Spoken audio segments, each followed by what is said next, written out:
We'll guide you through how to fix a black and white Android display. If you find this guide useful, then please consider subscribing and liking the video.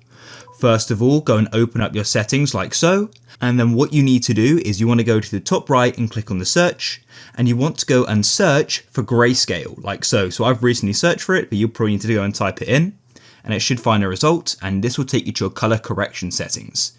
Make sure this is turned off. As you can see, mine already is, which hasn't solved the problem, but if yours is on, try switching it off and see if that works. If it does, then great. If it doesn't, don't worry. What you want to do is come back to your main settings and go into modes and routines. Certain modes or routines will make your screen go black and white. For example, sleep does. You may have a different mode or routine turned on, but all you want to do is try turning it off like so. And as you can see, then that fixes the problem. If you want to use the mode, but your screen not go black and white, you can go and remove it down here, for example. I could go and remove that. It's that simple. If you guys found this useful, then please leave a like.